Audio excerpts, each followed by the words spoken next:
அனைவருக்கும் வணக்கம். அரசு அதிகாரிகளை உருவாக்கும் நோக்கில் உங்கள் இம்பல்ஸ்.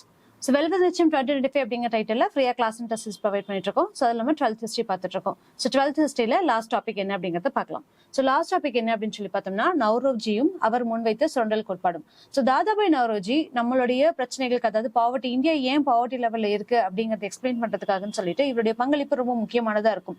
இவருடைய எழுத்து குறிப்புகள் மூலியமாவும், இவருடைய பத்திரிகைகள், இவருடைய தகவல்கள் மூலியமா தான் நம்மளுடைய இந்தியால இவ்வளவு பிரச்சனை போயிட்டு இருக்கு அப்படிங்கறதே கற்றறிஞர்களுக்கு தெரிய ஆரம்பிச்சது. ஸோ அதுல இருந்துதான் என்னென்ன காரணங்களுக்காக நம்ம சுரண்டப்படுறோம், எந்த வழிகள் எல்லாம் சுரண்டப்படுறோம் அப்படிங்கிறதும், பொருளாதாரம் சார்ந்து எந்த விதத்துல நம்மளால கெயின் ஆக முடியும் அப்படிங்கிற விஷயங்களுக்கும் ரொம்ப முக்கியமான பங்கு அப்படின்னு சொல்லி பார்த்தோம்னா தாதாபாய் நவ்ரோஜி அடுத்து இருக்கு. ஓகேங்களா?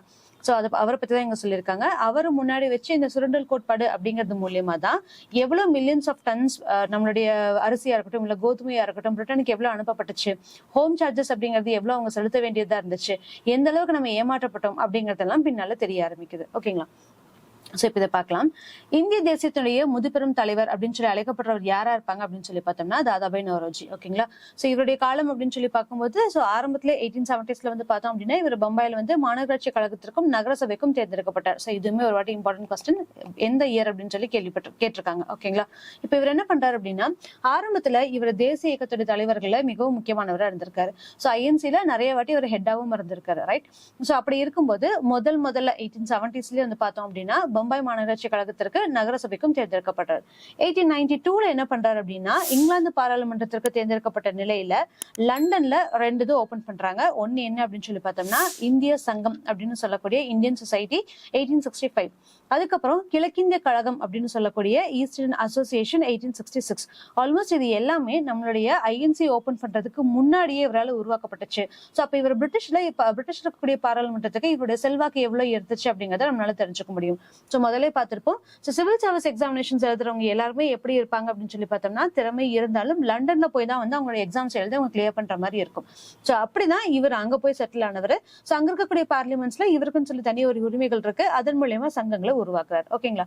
சோ அப்ப என்னென்ன பண்ணாங்க, இந்திய சங்கம் அப்படிங்கிறது 1865ல உருவாக்கி இருப்பாரு. கிழக்கிந்திய கழகம் அப்படின்னு சொல்றது, ஈஸ்ட் இந்தியா அசோசியேஷன் அப்படின்னு சொல்றது 1866ல அடுத்தடுத்த வருஷங்களை உருவாக்கி இருக்காரு. ஓகேவா? சோ இந்த ரெண்டுமே இம்பார்ட்டன்ட். அடுத்தது முதல்ல சொல்லியிருப்போம், ஐஎன்சியோட ஹெட்டா இவர் 3 முறை பதவி ஏற்றிருப்பாரு அப்படிங்கறதையும் நீங்க சொல்லியிருப்பாங்க. ஓகேங்களா? சோ இவர் என்ன இவருடைய புக்ஸ் மூலியமா நம்ம கிட்ட என்னென்ன பிரச்சனைகள் இருக்கு அப்படிங்கறத கண்டுபிடிச்சோம் அப்படின்னு சொல்லி பார்த்தோம்னா, இந்தியாவில் வறுமையும் பிரிட்டிஷ் தன்மையற்ற ஆட்சியும் அப்படின்னு சொல்லுது. அதாவது poverty and unBritish rule in India அப்படின்னு சொல்லிட்டு 1901ல ஒரு புக்கை எழுதுறாரு. இந்த புக் தான் நம்மளுடைய அடுத்த செட் ஆஃப் ஒரு கட்டத்துக்கு நம்ம மூவ் ஆகிறதுக்கு ரொம்ப முக்கியமா இருந்துச்சு. விடுதலை போராட்டத்திற்கு இது ரொம்ப இம்பார்ட்டன்டா இருந்த ஒரு புக் அப்படின்னு கூட சொல்லலாம். ஓகேங்களா? அப்போ இந்திய விடுதலை போராட்டத்திற்கு இவருடைய பங்களிப்பு அப்படிங்கிறது ரொம்ப முக்கியம். இந்த poverty and British rule in India அப்படிங்கிற புக்ல தான் செல்வ சுரண்டல் அப்படிங்கக்கூடிய ஒரு கோட்பாடு முன்னாடி வைக்கிறார். ஸோ ட்ரைனேஜ் தியரி அப்படின்னு சொல்லுவோம். ஸோ செல்வ சுரண்டல் கோட்பாடு அப்படிங்கறது இவர் முன்னாடி வைக்கிறாரு. இது மூலமா என்ன பண்றாங்க அப்படின்னு சொல்லி பார்த்தோம்னா, ஸோ ஒரு ஜஸ்ட் என்ன சொல்றாரு அப்படிங்கறத தெரிஞ்சுக்கலாம். இப்போ ஒரு நாட்டுல நம்மளுடைய பிரிட்டிஷர்ஸ் காலத்துல இருந்து முகல்சோடைய காலத்துல இருக்கட்டும், அதுக்கு முன்னாடி மன்னராட்சியிலயா இருக்கட்டும், சேரா சோழ பாண்டிய சங்க காலங்கள் எடுத்துக்கலாம், எதை எடுத்தாலும் அந்த நாட்டுல ஒரு வரி வசூலிக்கப்படுது அப்படின்னு சொல்லி பார்த்தோம்னா, அந்த வரி அந்த நாட்டு மக்களுக்காகவும் அவங்களுடைய நலனுக்காகவும் தான் செலவழிக்கப்பட வேண்டுமா இருக்கும். அப்படி எந்த நாட்டு மக்களுக்கான வரிகள் அவங்களுக்கே செலவு செய்யறாங்களோ அந்த நாடுதான் செழிப்பு பெற்ற நாடாகவும் இருக்கும். இதனாலதான் நம்ம சேர சோழ பாண்டியஸ்லயே பார்த்தோம் அப்படின்னு சொல்லி பார்த்தோம்னா, எந்த இடத்துல நெல்மணிகள் அதிகமா விளையக்கூடிய, இப்ப தஞ்சாவூர் எடுத்துட்டோம் அப்படின்னா அது கம்ப்ளீட்டாவே டெல்டா ரீஜன் அப்படின்னு சொல்லலாம். சோ உணவு பெயர்கள் அதிகமா விளைவிக்கக்கூடிய ஒரு இடமா இருந்துச்சு. அதனால அங்க இருக்கக்கூடிய மக்கள் ரொம்ப செழிப்பாவும் வாழ்ந்தாங்க அப்படிங்கிறது நம்மளுக்கு தெரியும். இது எதனால, அந்த நாட்டு மன்னர் அங்க இருக்கக்கூடிய வரிகளை வாங்குறாரு. அவங்களுக்கு அது உணவு தானியமா இருக்கட்டும், இல்ல பொருட்களா இருக்கட்டும், இல்ல காசா இருக்கட்டும், what ever it is. So அதை வாங்கி அங்க இருக்கக்கூடிய மக்களுக்கே அதை செலவு பண்றாங்க. இதனால அந்த நாட்டு மக்கள் செல்வ செழிப்பா இருந்தாங்க. சோ அப்ப ப்ராபப்ளி நம்மள ரூல் பண்றவங்களும் அதே தானே பண்ணிருக்கணும். ஆனா பிரிட்டிஷர்ஸ் என்ன பண்ணாங்க அப்படின்னு சொல்லி பார்த்தோம்னா, நம்மளுடைய வரிகளை நம்மளுக்கு திருப்பி செலவு செய்யல. சோ இது ஒரு முக்கியமான விஷயமா இருக்கு. அப்ப இவர் என்ன சொல்லியிருப்பாரு, வரிகள் அப்படிங்கிறது, வரி வசூலிக்கப்படுறது தப்பு கிடையாது, ஆனா வசூலிக்கக்கூடிய வரியை அந்த நாட்டுக்கு தான் செலவழிக்கணும் அப்படிங்கக்கூடிய விஷயத்தை இவர் முன் வச்சிருப்பாரு. அதே மாதிரி பிரிட்டிஷ் இந்தியாவில ஆங்கிலேயர் வசூலிக்கக்கூடிய வரி யாருக்காக செலவு செய்யப்பட்டிருக்கு அப்படின்னு சொல்லி பார்த்தோம்னா, இங்கிலாந்துடைய நலனுக்காக செலவு செய்யப்படுது அப்படின்னு சொல்றாரு. அதனாலதான் தமிழ்நாட்டிலயும் சரி, சென்னையிலயும் சரி, ஒரிசா இந்த இடத்துல எல்லாமே ஃபெமைன், பஞ்சம் அப்படிங்கிறது உருவாச்சு அப்படிங்கிறதையும் இவர் எடுத்துக்காட்டார். ஓகேங்களா?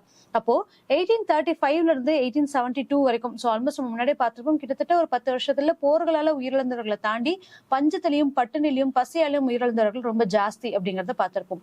இதனாலேயே இங்கிருந்து மக்கள் மைக்ரேட் ஆனாங்க அப்படிங்கறதையும் பார்த்திருப்போம். ஒப்பந்த கூலி தொழிலாளர்களாகவும் தோட்ட தொழிலாளர்களாகவும் இவங்க வந்து ஒரு இடத்துல இருந்து இன்னொரு இடத்துக்கு மைக்ரேட் ஆனாங்க அப்படிங்கறது எல்லாத்தையும் நம்ம பார்த்திருப்போம். ரைட். ஸோ 1835ல இருந்து 1872 வரைக்கும் ஒவ்வொரு வருஷமும் சராசரியா 13 மில்லியன் பவுண்ட்ஸ் மதிப்புடைய பொருட்கள் இங்கிலாந்திற்கு ஏற்றுமதி செய்யப்படுது அப்படிங்கறத சொல்லியிருக்காங்க. இது வந்து ஃபர்ஸ்ட் விஷயம். ஓகேங்களா? சோ இது அப்படியே நம்ம மேல எடுத்து பார்த்தோம் அப்படின்னா இதே காலகட்டத்துல தான் மெக்காலேயோட கல்வி குறிப்புகள் 1835ல வந்திருக்குமா? சோ இதே காலகட்டத்துல ஆல்மோஸ்ட் 35 to 72ல நம்ம நிறைய பஞ்சங்களையும் பசி பட்டினிகளையும் ஃபேஸ் பண்ணிருப்போம் அப்படிங்கறத பார்த்திருப்போம். ஓகேங்களா? சோ அது மட்டும் இல்லாம அவங்க ஏற்றுமதி செஞ்சாங்க. ஆனா ஏற்றுமதி செஞ்சதுக்கான பணம் இந்தியாவுக்கு வந்துச்சா அப்படின்னு கேட்டா அது வரல. பொருளா மட்டுமே திருப்பியும் அவங்களுடைய ஒரு குடோனாகவும் அவங்களுடைய பொருட்களை வந்து இங்க செலவு செய்யக்கூடிய ஒரு வாணிப இடமாகவும் தான் இந்தியா யூஸ் பண்ணப்பட்டுச்சே ஒழிய அதுக்கான நலனா அதுக்காக பணமா வந்து இங்க வரல அப்படிங்கிற விஷயத்தையும் இவர் சொல்லியிருப்பாரு. இது ஃபர்ஸ்ட் பாயிண்ட்.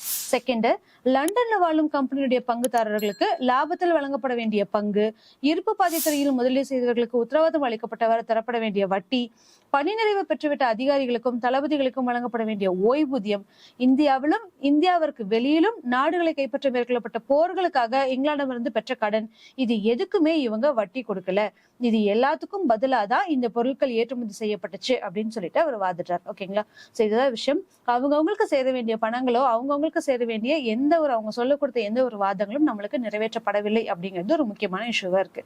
சோ இததான் வந்து அவர் என்னன்னு சொல்றாரு அப்படின்னு சொல்லி பார்த்தோம்னா, ஹோம் சார்ஜஸ் அப்படின்னு சொல்லக்கூடிய தாயக கட்டணம் அப்படின்னு பேர்ல வருஷத்துக்கு 30 மில்லியன் பவுண்ட் நஷ்டம் ஏற்படுத்துது அப்படிங்கிற முதல் டேட்டாவை கொடுத்தது யார் அப்படின்னு சொல்லி பார்த்தோம்னா தாதாபாய் நவ்ரோஜி. ஓகேங்களா? சோ இப்போ நம்ம ரீசெண்ட் இஷ்யூஸ் நம்ம பார்த்திருப்போம். இப்ப ரீசெண்டா கூட நம்மளுக்கு வந்து இது டெவலப் கண்ட்ரி ஆயிடுச்சு இந்தியா அப்படின்னு சொல்லிட்டு இன்னைக்கு பிரசன்ட் சிச்சுவேஷன் நடக்கக்கூடிய ஒரு இன்சிடென்ட்ஸ். சோ ஒரு வருஷத்துக்கு முன்னாடி அவங்க ஒரு டெமோகிராபிஸ் எடுத்திருந்தாங்க. அந்த கணக்கெடுப்பு பிரகாரம் என்ன சொல்லியிருக்காங்க அப்படின்னு சொல்லி பார்த்தோம்னா இந்தியா அப்படிங்கிறது டெவலப்ட் கண்ட்ரியா மாறிடுச்சு. சோ பிரிட்டன்ல இருந்து நம்மளுக்கு வந்து ஒரு தகவல் தான்.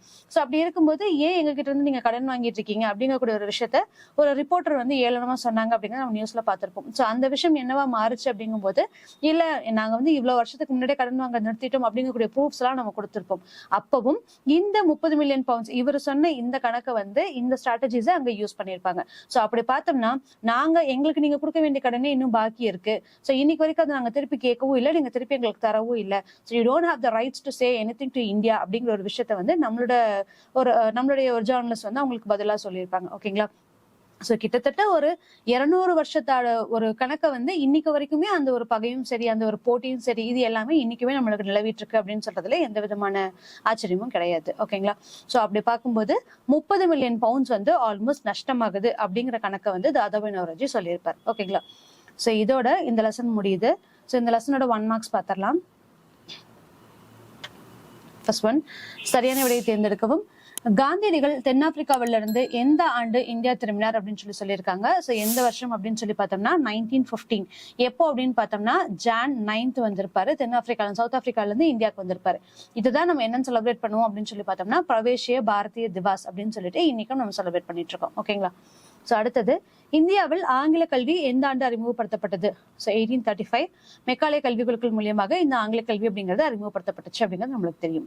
சோ அடுத்தது, மாறுபட்ட ஒன்றிய தேர்வு செய்க William Jones, Charles Wilkins, maths Muller இவங்க எல்லாமே வெளிநாட்டை சேர்ந்தவங்க. சோ இதுல யாரு ஆட்வன் அவுட்டா இருக்காங்க அப்படின்னு சொல்லி பார்த்தோம்னா அரவிந்த் கோஷ். சுயராஜ்யம் எனது பிறப்புரிமை அதை அடைந்தே தீர்வன் என கூறியவர் பாலகங்காதர திலகர். சோ முதல்ல இவர் தான் வந்து அவருடைய சுயராஜ்யமும் அவருடைய தேசியத்துக்கும் எவ்வளவு முக்கியத்துவம் கொடுத்தாங்க அப்படிங்கறது பாலகங்காதர திலகருடைய இந்த ஒரு டைட்டில் மூலமா நம்ம தெரிஞ்சுக்கலாம். ஓகேங்களா? நெக்ஸ்ட் ஒன், பின்வருவனவற்றை பொருத்தி சரியான விடையை தேர்வு செய்க. சோ பாலகங்காதர திலகர் இவருடைய ஒரு மேகசின் தான் வந்து பார்த்தோம் அப்படின்னா கேசரி மராட்டா அப்படின்னு சொல்லிட்டு ரெண்டு பத்திரிகை எழுதியிருப்பாரு. அடுத்த தாதாபாய் நவ்ரோஜி இவர் இந்தியாவின் குரல் அப்படின்னு சொல்லக்கூடிய ஒரு பத்திரிகை நடத்தியிருப்பாரு, வாய்ஸ் ஆஃப் இந்தியா. மெக்காலே அப்படிங்கிறது இந்திய கல்வி குறித்த குறிப்புகள். William Digby Madras Times. So Madras Times சொல்லியிருப்பாங்க இவ்வளவு மக்கள் வந்து இறந்திருப்பாங்க அப்படிங்கிற டீட்டெயில்ஸ் எல்லாமே இந்த வில்லியம் டிக்பை அப்படிங்கிறோட சொல்லியிருப்பாரு. ஸோ இதுக்கான ஆன்சர் என்னன்னா 3, 1, 4 and 2. சோ அடுத்தது, பின்வரும் எது ஒன்று சரியாக பொருந்தியுள்ளது அப்படின்னு கேட்டிருக்காங்க. சோ இதுல ஆங்கில கல்வி சட்டம் 1835 விதி இல்ல, அடிமை ஒழிப்பு, சென்னை வாசிகள் சங்கம் 1852. சோ இது ஒண்ணுதான் கரெக்ட், மித்த எல்லாமே தப்பு. நெக்ஸ்ட் ஒன், பின்வரும் அமைப்புகள் தொடங்கப்பட்ட சரியான கால வரிசையை தேர்வு செய்க. சோ முதல்ல பார்த்திருப்போம் இந்திய சங்கம், கிழக்கிந்திய கழகம் அப்படிங்கிறது எல்லாமே தாதாபாய் நௌரோஜியால உருவாக்கப்பட்டுச்சு. இது எல்லாமே ஆல்மோஸ்ட் ஐஎன்சிக்கு முன்னாடி அப்படிங்கறத நம்ம பார்த்திருப்போம். அப்ப ஃபர்ஸ்ட் அப்படின்னு சொல்லி பார்த்தோம்னா சென்னை வாசிகள் சங்கம் வரும். இது வந்து 1852. அண்ட் கிழக்கிந்திய கழகம் அப்படிங்கிறது வந்து 1865. இந்திய சங்கம் 1866. சென்னை மகாஜன சங்கம் ஆல்மோஸ்ட் 1884ல உருவாயிருக்கும். So the order is 3. So இது 65, இது 66. 3, 4, 1 and 2. ஓகேங்களா? ஸோ இதுதான் ஆப்ஷன். ஸோ அடுத்தது இந்திய தேசிய காங்கிரஸை நிறுவியவர் யார்? ஸோ யாருடைய ஐடியா மூலமா ஐஎன்சி உருவாயிருக்கும் அப்படின்னு சொல்லி பார்த்தோம்னா ஏவோ ஹியூமால உருவாயிருக்கும். இந்திய தேசிய காங்கிரசினுடைய முதல் தலைவர் யார் அப்படின்னு கேட்டிருக்காங்க. WC பானர்ஜி. ஸோ ஆப்ஷன் குழப்பறதுக்காக சுரேந்திரநாத் பானர்ஜி கொடுத்திருக்காங்க. ஸோ SN பானர்ஜி வேற, WC பானர்ஜி வேற. ஓகேங்களா? அடுத்தது இந்தியாவின் முதுபெரும் மனிதர் அப்படின்னு சொல்லக்கூடியவர் யார் அப்படின்னா தாதாபாய் நௌரோஜி. ஃபர்ஸ்ட் பாயிண்டே நம்மளுக்கு அதான் கொடுத்திருப்பாங்க. இந்தியாவில் வறுமையும் பிரிட்டிஷ் தன்மையற்ற ஆட்சியும், poverty and unBritish rule in India என்ற நூலை எழுதியவர் அகைன் தாதாபாய் நௌரோஜி. ஸோ அடுத்த கொஸ்டின், கூற்று காரணம். ஆங்கில அரசாங்கம் தடையற்ற வணிக கொள்கையை பின்பற்றியது. ஸோ தடையற்ற வணிக கொள்கை அப்படிங்கிறது லேசி ஸ்பேர் அப்படிங்கறத நம்ம சொல்லியிருப்பாங்க. ஸோ இதனால இங்கிலாந்தினுடைய தடையற்ற வணிக கொள்கையினால் இந்தியா நன்மை பெற்றது அப்படின்னு சொல்லியிருக்காங்க. ஸோ இது தவறு. யார் நன்மை பெற்றாங்க அப்படின்னு சொல்லி பார்த்தோம்னா இங்கிலாந்து தான் நன்மை பெற்றிருப்பாங்க. அப்ப ஆன்சர் கூற்று சரி, காரணம் தவறு. நெக்ஸ்ட் ஒன், ஒரிசா பஞ்சம் குறித்த பின்வரும் கூற்றுகளில் சரியானது எது அல்லது எவை அப்படின்னு கேட்டிருக்காங்க. ஸோ 1866ஆம் ஆண்டில் 1.5 மில்லியன் மக்கள் ஒரிசாவில் பட்டினியால் இறந்தனர். கரெக்ட். பஞ்ச காலத்துல 200 மில்லியன் பவுண்ட் அரிசி வந்து பிரிட்டனுக்கு ஆங்கில அரசு ஏற்றுமதி செய்ததுன்னு சொல்லியிருக்காங்க. ஸோ இதுவும் கரெக்ட். ஒரிசா பஞ்சமானது தாதாபாய் நௌரோஜியை இந்தியா வறுமை குறித்த வாழ்நாள் ஆய்வை மேற்கொள்ள தோற்றியது. ஸோ இதுவும் கரெக்ட். ஸோ ஆன்சர் என்ன அப்படின்னு சொல்லி பார்த்தோம்னா இவை அனைத்தும். ஸோ இதோட 12th ஹிஸ்டரியோட ஃபர்ஸ்ட் லெசன் முடிஞ்சது. ஸோ அடுத்தடுத்த வீடியோஸ்ல அடுத்தடுத்த லெசன்ஸ் பார்க்கலாம். Thank you.